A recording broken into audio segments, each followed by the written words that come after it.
السلام علیکم ورحمۃ اللہ وبرکاتہ۔ محترم ناظرین و سامعین، میں ہوں قاری ابو محمد نبیل اور آپ دیکھ رہے ہیں ہمارا چینل لرن قرآن ود نبیل۔ محترم ناظرین و سامعین، ہم آپ کی خدمت میں آج بہت ہی خاص سبق لے کر حاضر ہوئے ہیں جو کہ خاص ٹاپک کے اوپر ہے۔ آج کے سبق میں ہم پڑھیں گے کہ غنہ کیسے کرتے ہیں اور غنہ کی اقسام کیسے ہیں۔ قرآن کریم کو پڑھتے ہوئے غنہ کا کرنا یہ قرآن کریم کا حصہ بھی ہے، تجوید کا حصہ بھی ہے اور اس کے بارے میں علم کا ہونا بہت ضروری ہے۔ تو سب سے پہلے ہم پڑھتے ہیں نون مشدد اور میم مشدد کا غنہ، یعنی نون کے اوپر اور میم کے اوپر جب شد آ جائے تو اس حالت میں وہاں پر غنہ ہوگا۔ غنہ کہتے ہیں اپنی آواز کو ناک کے بانسا میں لے کر جانا، ناک کے بانسا سے اسے ادا کرنا اور ایک الف کے برابر ہم وہاں پہ رکیں گے۔ جیسا کہ میں اس کی مثال دیتا ہوں، ان بطش ربک لشدید، یہ نون مشدد ہے۔ اسی طرح فاما الانسان، یہاں پہ میم مشدد ہے، تو نون مشدد اور میم مشدد پہ ہم غنہ کریں گے ایک الف کے برابر۔ اپنی زبان کو تالو کے ساتھ لگانا ہے تو اس سے غنہ ادا ہو جائے گا۔ اور دوسرا غنہ جو ہے وہ ہے اخفا کا غنہ۔ اخفا اگر نون ساکن اور تنوین کے بعد حروف اخفا میں سے کوئی حرف آ جائے تو وہاں اخفا کا غنہ ہوگا۔ اور حروف اخفا 15 ہے، آپ نے پچھلے اسباق میں پڑھا ہے، میں پھر بتا دیتا ہوں۔ تا جیم دال وال زا سین شین صاد ضاد طا ظا فا قاف کاف، یہ ہیں حروف اخفا 15۔ تو نون ساکن اور تنوین کے بعد حروف اخفا میں سے کوئی بھی حروف آ جائے، جو ابھی حروف میں نے پڑھے ہیں ان میں سے کوئی بھی حرف آ جائے تو وہاں جو قانون لاگو ہوگا وہ ہوگا اخفا کا غنہ۔ اور یہاں پر جو ہم غنہ کریں گے اسے چھپائیں گے۔ اخفا کہتے ہیں چھپانے کو، ظاہر نہیں کریں گے، جیسے ہم نون ساکن اور میم ساکن کے غنے پر ظاہر کرتے ہیں، یہاں پر ہم غنہ نہیں کریں گے۔ ہم اخفا کے غنے میں اپنی زبان کو تالو کے ساتھ نہیں لگائیں گے، جبکہ نون مشدد اور میم مشدد میں ہماری زبان تالو کے ساتھ لگائی گئی ہے۔ یہاں پر ہم اپنی زبان کو اوپر تو اٹھائیں گے لیکن تالو کے ساتھ نہیں لگایا جائے گا، تالو کے نیچے ہی رکھا جائے گا۔ جیسا کہ ہم نے نورانی قاعدہ میں بھی پڑھا ہے، قرآن کریم میں بھی بہت سارے مقامات پہ ہے، میں اس کی مثال ابھی آپ کے سامنے پیش کر دوں۔ جیسا کہ ہے من جوعن، اب من نون ساکن ہے، آگے حرف جیم ہے اور حرف جیم جو ہے یہ اخفا میں سے ہے۔ اب ہم اسے کیسے پڑھیں گے؟ ہم نے یہاں اخفا کا غنہ کرنا ہے، نون کو چھپانا ہے، تو ہم اسے پڑھیں گے جوعن، یا دوسرے مقام پر ہے کأسان، یہاں پہ تنوین ہے۔ پہلے ہم نے نون ساکن کے بارے میں پڑھا جوعن، اب دوسری مثال جو ہے وہ تنوین کے بارے میں ہے کأسان دہاقا۔ تو اخفا کا غنہ جہاں بھی آئے گا، تنوین اور نون ساکن کے بعد حروف اخفا میں سے کوئی بھی حرف آ جائے تو وہاں پہ ہم نے جو غنہ کرنا ہے وہاں پہ اس کو چھپانا ہے۔ نون ساکن اور تنوین غنے کو ہم نے اخفا کے غنے میں جو ہے ظاہر نہیں کرنا، اسے چھپا کر ادا کرنا ہے۔ زبان کو تالو کے ساتھ نہیں لگانا بلکہ تالو سے تھوڑا نیچے رکھنا ہے۔ تو من جوعن نہیں پڑھیں گے من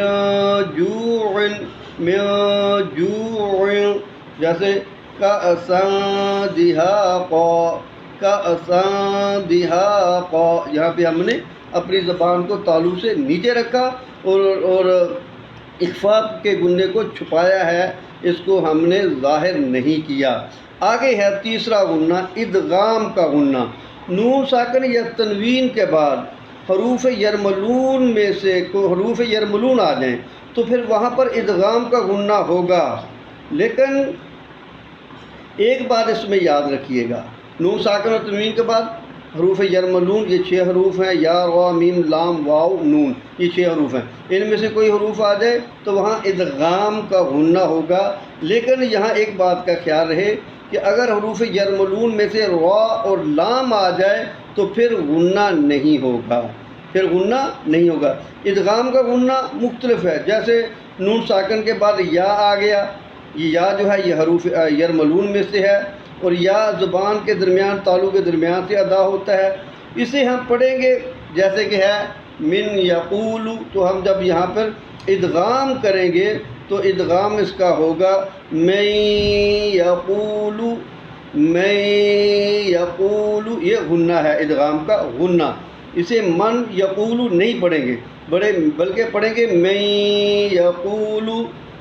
اسی طرح اگر نون کے بعد واو آ جائے، واو ہونٹوں کو گول کرنے سے ادا ہوتا ہے، جیسے کہ من ورق الجنہ۔ اسی طرح میم ورق الجنہ، یہاں پر جو ہے وہ یہ واو آ رہا ہے، تو ہم یہاں پہ جو غنہ کریں گے من ورقۃ الجنہ، من ورق الجنہ، تو یہاں پر ادغام کا غنہ ہو گیا۔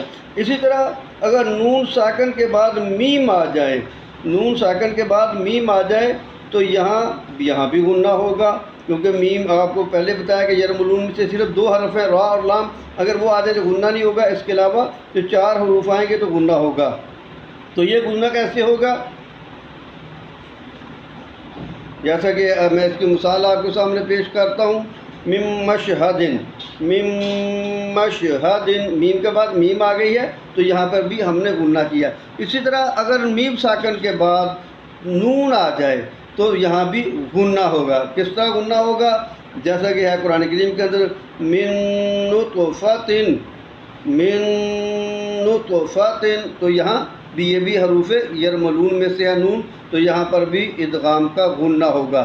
لیکن یہاں اگر را اور لام آ جائے تو پھر اسے بغیر غنے کے پڑھیں گے، جیسا کہ ہم نے نورانی قاعدہ کے اندر بھی پڑھا ہے مر ربک، مر ربک، نون ساکن ہے، آگے را مشدد ہے، تو یہاں ہم اس کو غنہ بالکل نہیں کریں گے بلکہ پڑھیں گے مر ربک، میم کو را سے ملا دیا۔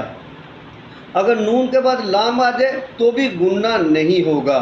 کتنا آسان قاعدہ ہے کہ حروف یرملون میں سے 4 حرف آ جائیں تو ادغام مال غنہ ہوگا، اور اگر 2 حروف آ جائیں تو پھر غنہ نہیں ہوگا۔ آگے ہے اقلاب کا غنہ۔ یہ اقراب و اخفاء، ادغام و اظہار نون ساکن کے قاعدوں میں بھی پڑھ چکے ہیں، تو یہاں پر ہم غنوں کا جو اسباب ہیں ان کے بارے میں، غنہ کب پیدا ہوتا ہے، کیوں پیدا ہوتا ہے، غنے کی اقسام کتنی ہیں، تو وہاں یہ آج کا سبق ہے، تو اس میں بھی ہم یہ چیزیں پڑھ رہے ہیں۔ اقلاب کا غنہ، اقلاب کا معنی ہے بدلنا۔ نون ساکن کے بعد اگر حرف با آ جائے، الف با، جب حرف با آ جائے تو وہاں نون ساکن کو میم سے بدلنا ہے۔ نون ساکن کے بعد حرف با آ جائے تو وہاں نون ساکن کو میم سے بدلنا ہے۔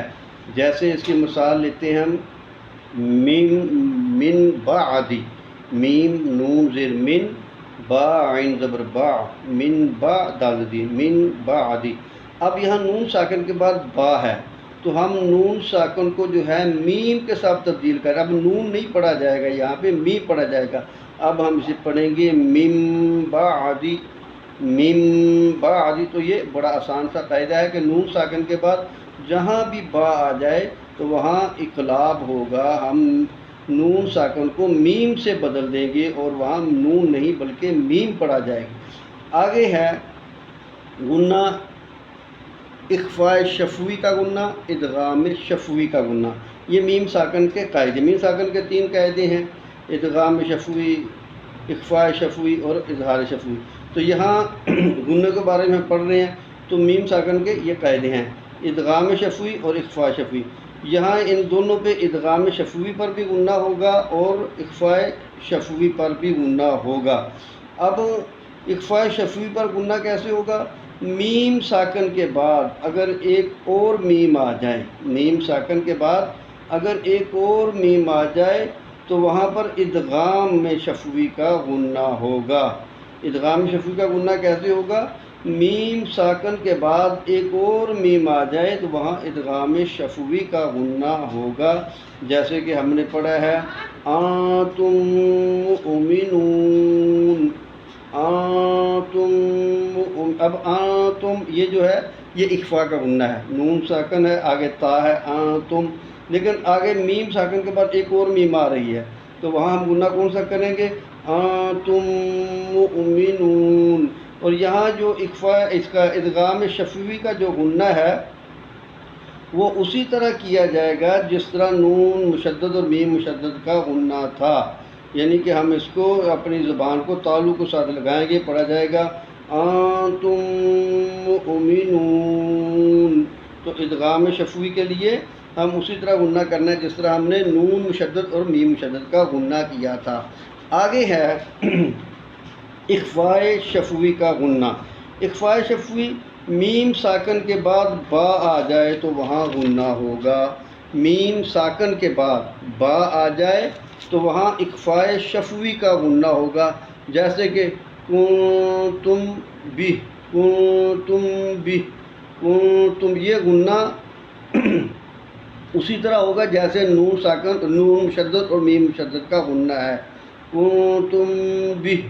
تو یہاں پر ہم نے آج کے سبق میں غنہ کے بارے میں پڑھا ہے کہ غنہ کی اقسام کتنی ہیں اور غنہ کس طرح ہوگا، اسے کس طرح کیا جائے گا۔ تو یہ 6 صورتیں جو ہیں غنہ کی وہ آج ہم نے آج کے سبق میں پڑھی ہیں، بہت ہی آسان ہے۔